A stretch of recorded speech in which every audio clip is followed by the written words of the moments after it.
That's Oprah. That's Oprah. Yeah. Okay. Named after the Oprah, and your cat's name is? And then Gail. And I'm the only one who's been vocal about this long before it actually. But I also didn't participate. I also didn't go to those parties. 7 months ago, we made sure, I already knew, that Diddy and Oprah is about to get arrested. How about hashtag we all knew? How about hashtag tell the truth? How about hashtag accountability? 50 Cent has just set the internet on fire with stunning remarks for none other than Oprah Winfrey. But may there be more to this dispute than simply nasty words? How he would get other girls and get girls to try to, convince this guy, bringing girls on to try to convince this other guy to be in a room with another man and all this other. Yo, it all sound familiar, man. At Snoop Dogg party, after you had did that and said that to him, now we had Naomi Campbell, we had Puff Daddy at the party. Monique, why is she canceled? I had to revisit that because it was like, it didn't make sense to me, babe. I'm like, so what did she do? She said something you didn't like? So she didn't work for 13 years after that? Right. What secret links does Oprah have to some of the most controversial figures in Hollywood? Could her strong influence come back to haunt her? The fact that Oprah didn't get a Golden Globe nomination is shocking. Hey, what do you think of Oprah for president? I love that. You do? Yes, yeah. Yeah. I've been excluded on Oprah, On Oprah? On Oprah, yeah, I've been excluded. Did you ever wish you were white? As a little girl, I wanted to be...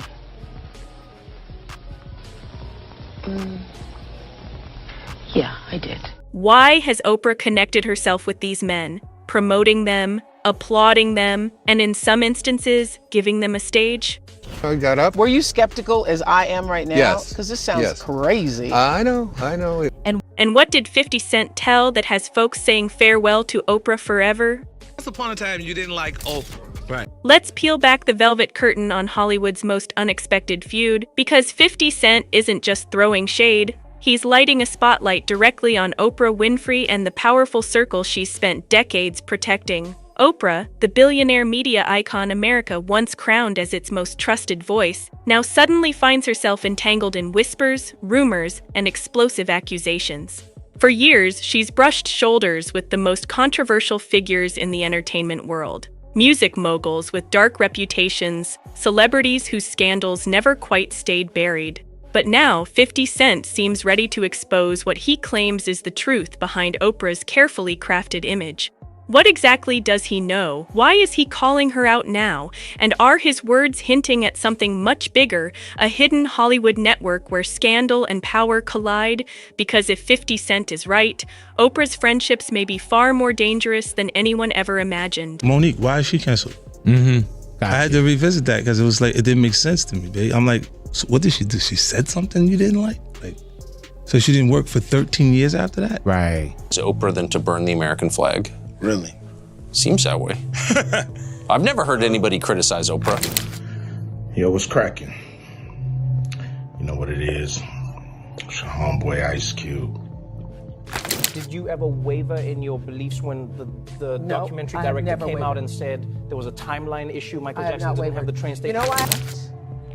And Who is having that conversation?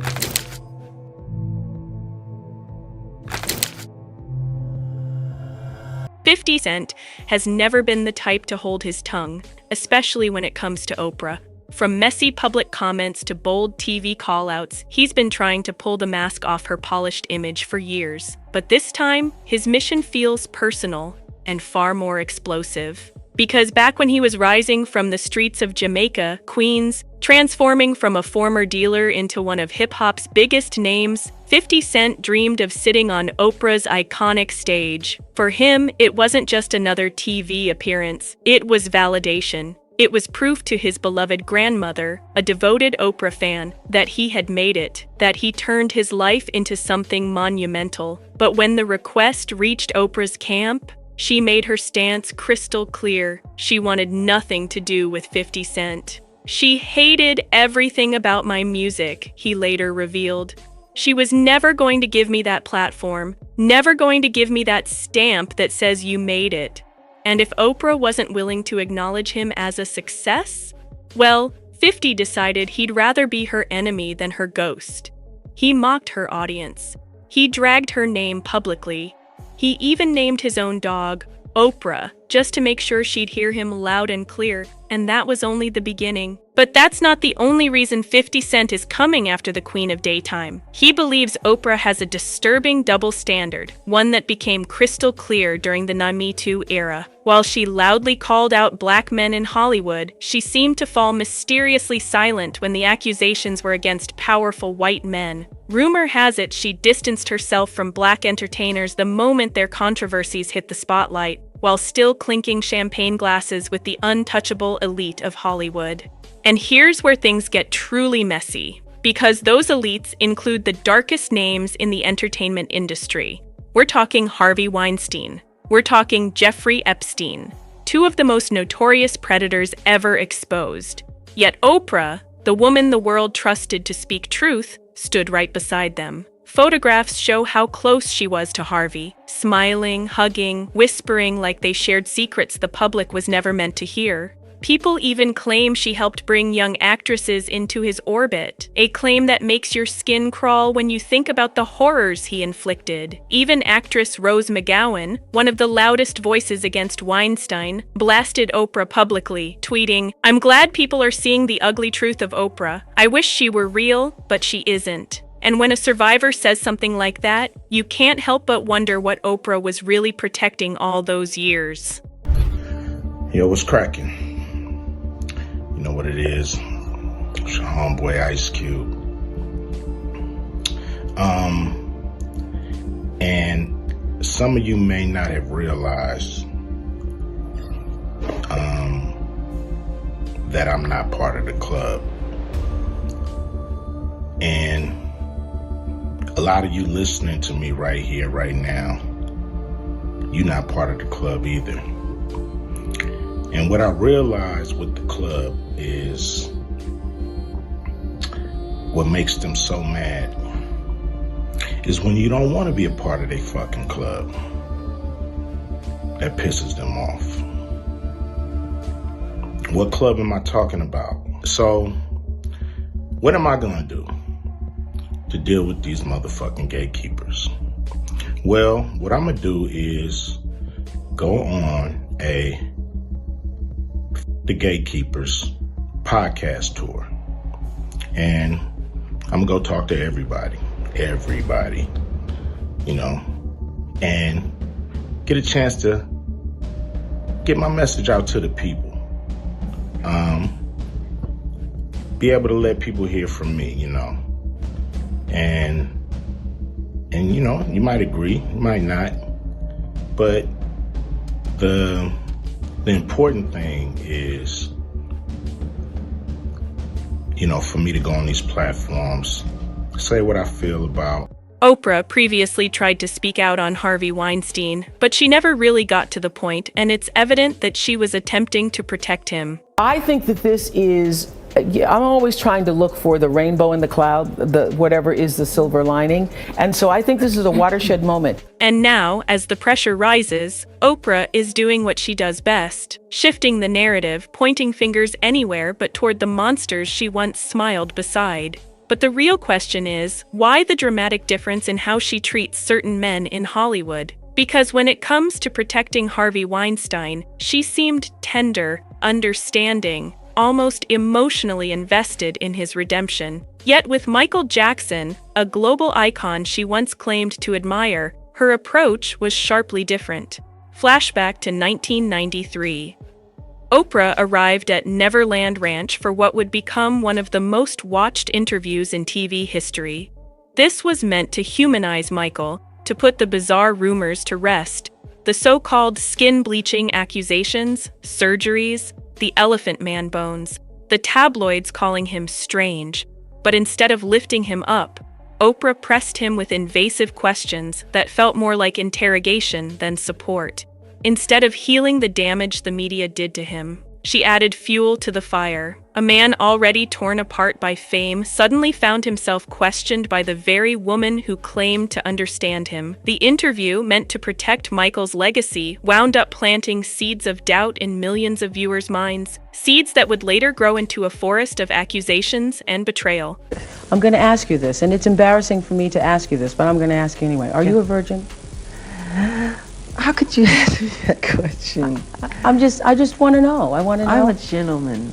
Oprah's questions that day didn't feel like curiosity. They felt like accusations. She pressed Michael about his personal life, his relationships with children, hinting that something sinister might lurk beneath his innocence.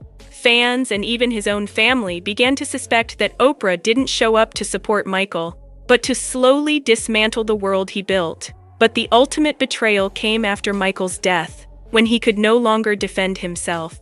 Oprah didn't just turn her back. She helped drive the knife deeper. She supported the documentary Leaving Neverland, where Wade Robson and James Safechuck resurfaced with new accusations of abuse from their childhood. Oprah didn't just promote the film, she sat down with them, giving the allegations a massive platform and renewing a storm of hatred toward a man no longer alive to speak his truth. Michael's fans, millions of them, were furious. His family was outraged. Because for them, this wasn't journalism. It was a public execution.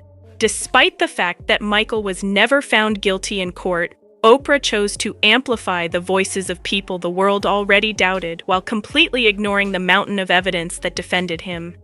To many, she proved she wasn't interested in truth, only in a scandal big enough to shake the world. While never forgetting any of the details that happened between us, but having no understanding that it was abuse, having no... The backlash was immediate and relentless. Michael's family and millions of his devoted fans were convinced that Oprah had betrayed the king of pop, not out of justice, but to boost her own ratings. Jermaine Jackson didn't hold back, publicly condemning Oprah for her support of Leaving Neverland, reminding the world that Michael had been fully exonerated during his 2005 trial and that the charges carried no legal weight. Other family members, including Todd Jackson, who knew Wade Robson personally, echoed Jermaine's outrage, accusing Oprah of manipulating the situation for her own gain. Brandy Jackson, who had allowed Oprah into their home for interviews with Michael's children, felt especially blindsided. Her trust turned into a weapon against the family when Oprah backed the incendiary documentary. And perhaps most damning of all, Janet Jackson, Michael's sister and lifelong confidant, still harbors deep resentment. She, along with other members of the family, believes Oprah played a role in fueling a calculated hate campaign against Michael, tarnishing his legacy for a public spectacle. Janet has made it clear that she knows her brother would never have committed the acts he was accused of, yet the pain of Oprah's betrayal cuts like a knife through the Jackson family to this day. Despite repeated calls for accountability and even a formal apology from Oprah, the media titan has remained silent, leaving the wounds unhealed and the suspicions alive. Do you think Oprah betrayed Michael? Absolutely. Absolutely, 100%. And I feel like she betrayed not just him, but my family. And then came the glaring double standard that made the public question Oprah's motives more than ever. In early 2019, a documentary about Harvey Weinstein titled Untouchable premiered at Sundance. It exposed one of the most notorious predators in Hollywood history, a man whose crimes were already documented, whose guilt was undeniable.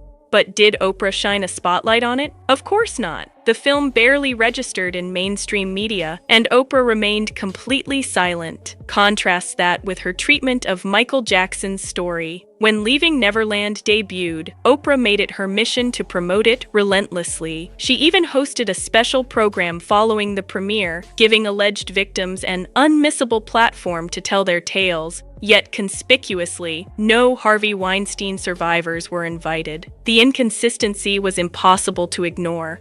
Her selective attention sent a powerful message. When it came to Michael Jackson, Oprah didn't hesitate to broadcast every accusation. But when it came to her friend Harvey, the convicted criminal whose crimes were proven beyond doubt, she stayed quiet.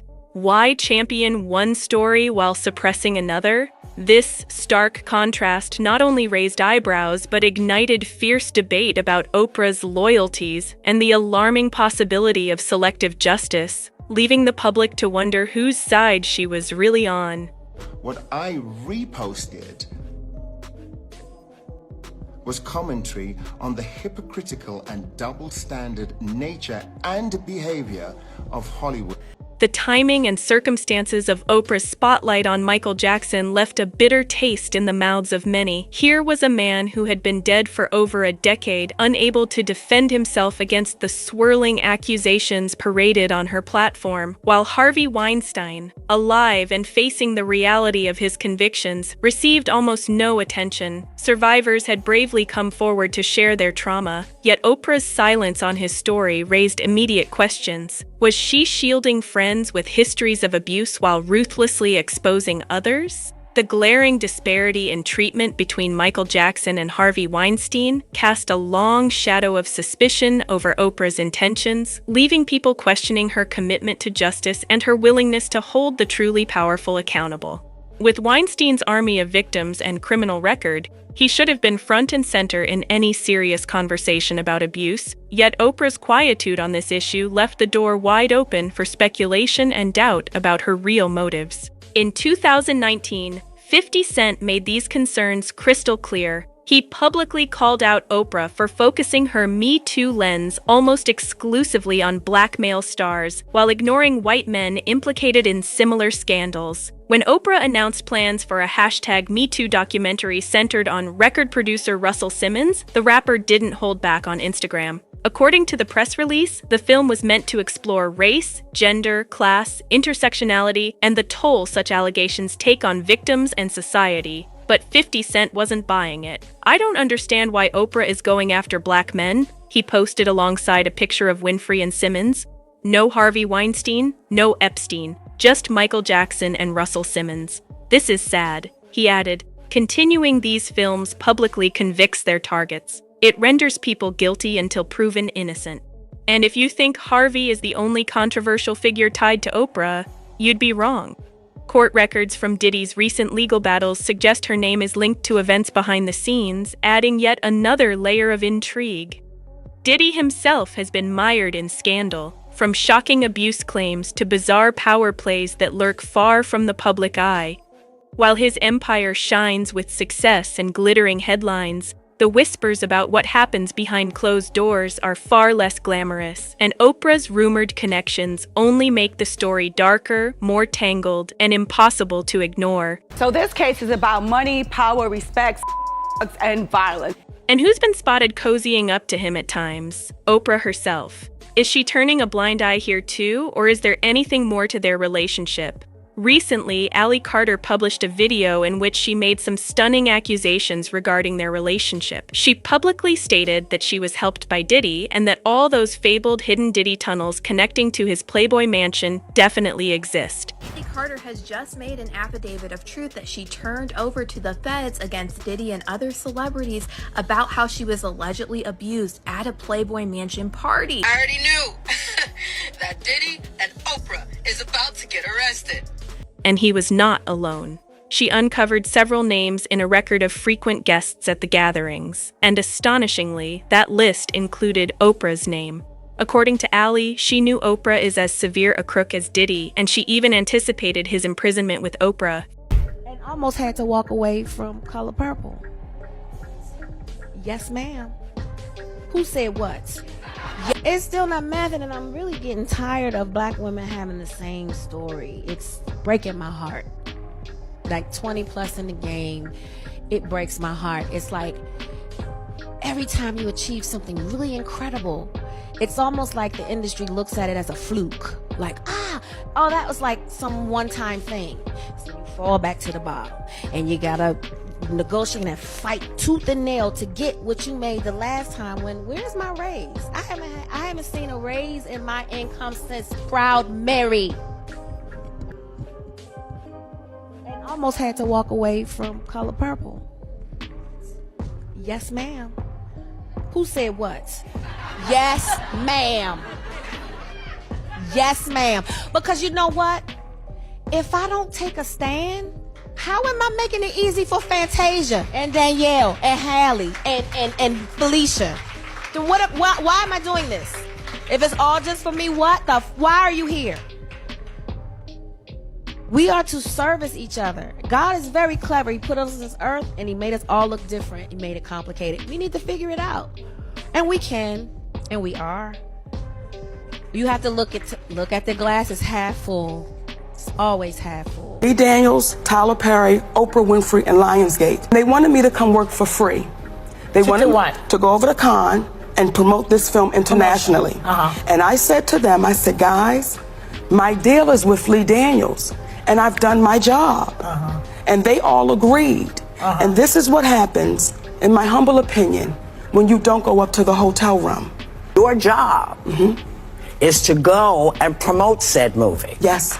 No, but so when they wanted you to come, and we've had this conversation, and I said if you had called me, I could have schooled you on what was expected. And when we did have that conversation, and what I said to you, my sweet sister, I said, Whoopi, at what point do we stop saying the next time? Because what was expected. But I want to answer it though. Yeah. I want to answer when you say contractual. You want to get paid for the publicity? Please let me answer. Yes, ma'am. If I had done something wrong contractually, they would have sued me.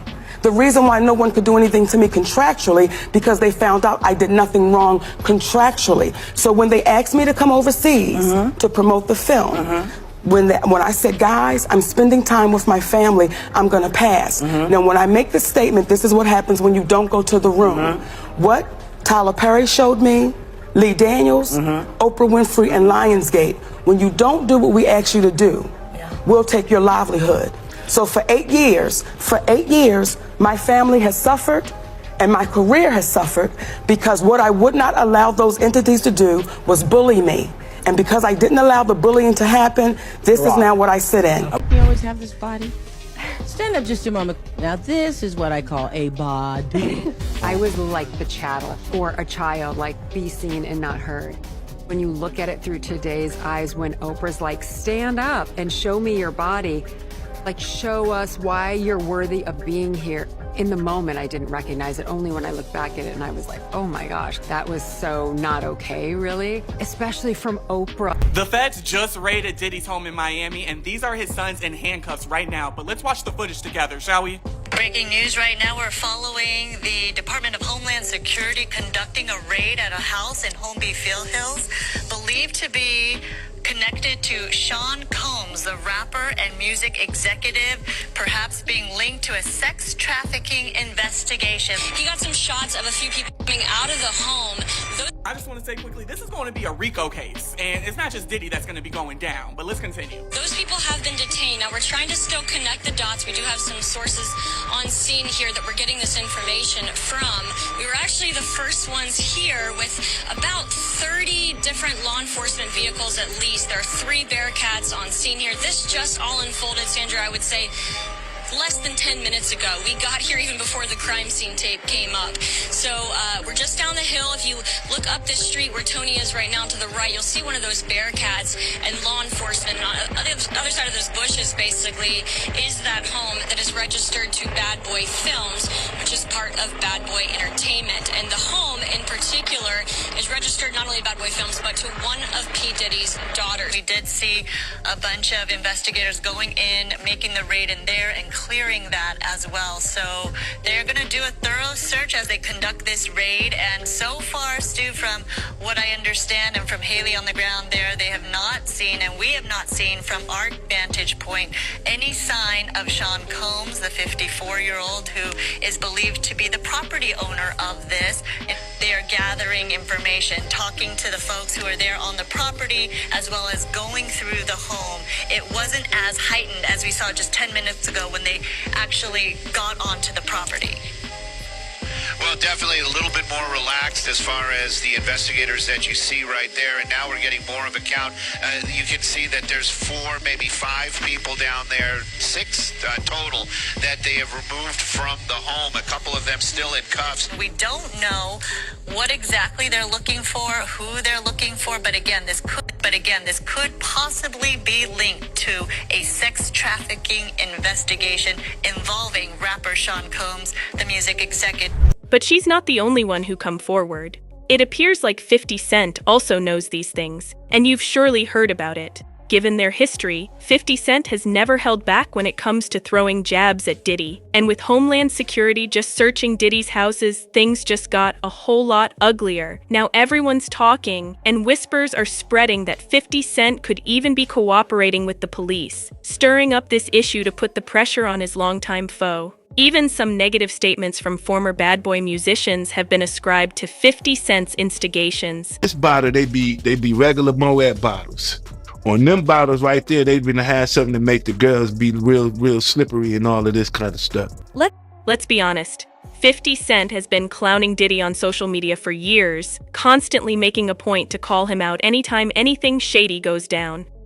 In true 50 style, he published a now-deleted Instagram post implying that Diddy's woes were far from finished, claiming that the negative news swarming around the music tycoon was merely the beginning. Sharing a picture of Diddy's 2 kids, Justin and King Combs, being led out of his Los Angeles house in handcuffs, 50 Cent said, "Ish just got real, the feds and all the cribs. Wow, they have the kids in cuffs." In a second post, which featured images of the feds outside Diddy's LA home, he pointed out, "Now it's not Diddy do it, it's Diddy done. They don't arrive like that unless they had a case."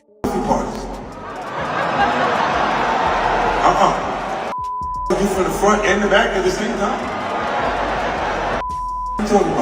Now here's where things become even more fascinating. Think about it. 50 Cent has been exposing Diddy left and right. So what's preventing him from calling out Oprah too? She's been associated to some problematic personalities in the past, and Diddy's current difficulties are just the latest addition to that complicated list. If 50 has a bone to pick with Diddy, you can guarantee he's not going to let Oprah off the hook either. As we mentioned previously, it's no secret that Oprah has rubbed shoulders with some of the most controversial individuals in Hollywood, including Diddy. That should make you wonder, did Oprah truly not know what was going on behind the scenes? Or is she once again playing the game, aligning herself with powerful individuals despite their dubious pasts? For 50 Cent, this is clearly simply Oprah being Oprah. Perhaps that's why 50 is basically blowing the whistle on how Oprah appears to constantly be linked to these prominent guys with severe skeletons in their closets. He's making it clear, the people you associate with say a lot about you. And let's be real, when your inner circle includes individuals like Weinstein and Diddy, that's not exactly a good look. If you can remember, you'd recall that the 50 Cent against Oprah dispute didn't start today. During an interview some years ago, he declared, "So she ain't never going to have me on that show. I'm never going to achieve that platform, which is validation of you being a great success. So I just said, all right, if we can't be friends, then at least let's be enemies." With that kind of history, it really makes sense that 50 Cent would bash Oprah, especially regarding her connections to rich and problematic men. Now that gets us back to Oprah's relationship to one specific man, John of God. This so-called spiritual healer from Brazil was formerly hailed by Oprah, who even featured him on her program back in 2010, enhancing his renown and giving him immediate credence. Millions of people across the globe witnessed Oprah, one of the most trusted voices in media, legitimize this guy, leading to an even wider following for him. This is an interview I wasn't sure would ever happen. One of the most famous spiritual healers in the world rarely talks to anyone on camera. John of God agreed to sit down with me under a mango tree. But here's where things get very dark. Fast forward a few years, and the truth came out. John of God was conducting a large enterprise including human trafficking, abuse, and the exploitation of vulnerable individuals, especially women who trusted him to cure them. The murders this guy perpetrated were truly awful, and Oprah had a front row view to all of them. Oprah didn't simply casually mention John of God, she praised him on her platform, giving him the Oprah seal of approval that everyone knows is pure gold. People trusted Oprah, so by showcasing him on her program, she very much given him a megaphone to reach additional victims. He wasn't some unknown healer anymore. He was Oprah endorsed, and it gave him the type of legitimacy that predators dream of. As a medium, he's a spiritualist. He believes a great deal in God, and he practices this mission. Oprah Winfrey has had a lot of controversy around her African school for girls, with huge conspiracy theories starting that these girls were going missing from Oprah's school. All of these theories started shortly after Oprah opened her school in 2007, and the matriarch of that school was charged with essay of 7 different girls. Oprah ended up offering a public apology to the parents and the children and citing her own essay incidents in this apology. But the matriarch would then be found not guilty of these crimes. But then it shocked the nation because shortly after this, Oprah's school was hit with another essay allegation. 7 students were suspended for harassing and fondling classmates. And a lot of people thought that this stemmed from the very first incident because why would these children be acting like this? And the rumors started swirling after this point because they just didn't understand how these things could happen so close to one another. And then boom, there was another investigation at Oprah's school after the body of a newborn was found in a girl's book bag. And a lot of people were freaking out about this because they're like, boom, we have 2 essay allegations and now all of a sudden a young girl has a baby in her book bag. Everyone found these incidents super alarming, and it's still something talked about to this day. One thing that Oprah has also faced a lot of criticism for is the friends who she keeps in her corner, specifically the predatory men who she keeps in her corner. Some of those predatory men include Harvey Weinstein and Russell Simmons. I think we all are very aware of what Harvey Weinstein has done. But in 2021, actress Rose McGowan, who has been a very outspoken voice, a part of the Me Too movement, called Oprah out for her association to Harvey Weinstein. Rose described Oprah as fake and not the trustworthy woman that she claims to be. And if Harvey Weinstein wasn't bad enough, Oprah Winfrey had no problem being associated with Russell Simmons, who has been accused of R-word by 15 different women, and he also began dating the mother of his children when she was not a legal adult. But Oprah had no problem rubbing shoulders and even working with Russell Simmons until the pressure got just too hot for him and he fled the country. But Rose McGowan was not the only celebrity to call out Oprah and her friendship with Harvey Weinstein.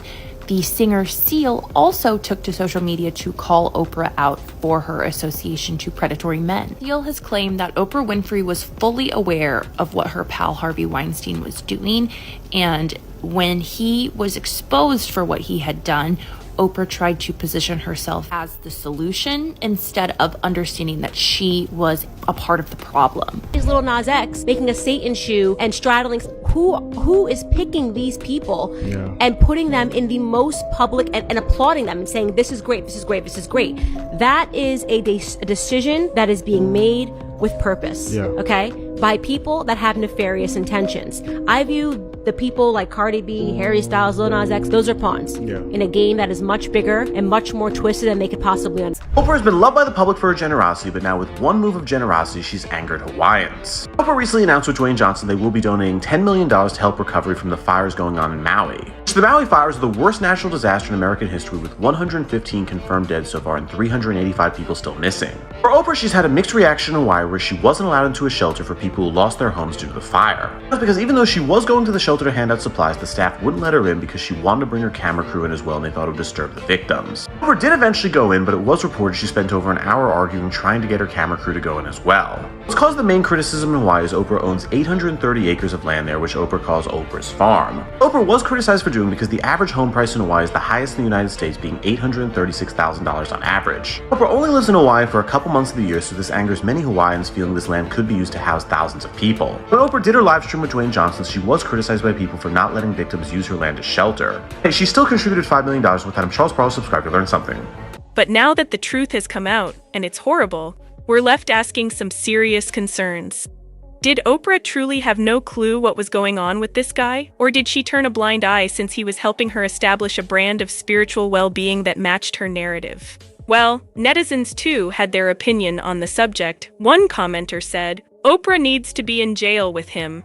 Another added, "Oprah doesn't like when the Bible says the Most High is a jealous God, yet she's asking this creep, who makes her feel humbled or evokes humility, how to be a medium for God.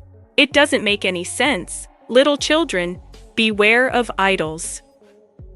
Let's be real. John of God's abuse wasn't a small operation. He was conducting a full-blown trafficking enterprise under the pretext of spiritual therapy. So it's hard to think that someone like Oprah, with all her resources and contacts, wouldn't have at least heard rumors about what was occurring. The rumors were out there. And if we know that today, what are the odds that Oprah, with her tremendous influence and network, didn't hear anything back then? If she understood even a tiny piece of what was going on, why did she continue to support him? And if she honestly didn't know, how is that even possible? Oprah is renowned for being meticulous and actively engaged in her initiatives, so it's hard to swallow that she was utterly oblivious. Apparently, Oprah's popularity allowed John of God even more authority to prey on individuals. By showcasing him on her program, she legitimized him to millions of people across the globe. People regarded him as a wonderful healer, someone Oprah herself trusted, and they went to him for aid. But instead of finding recovery, they were victims of some of the most horrible murders conceivable.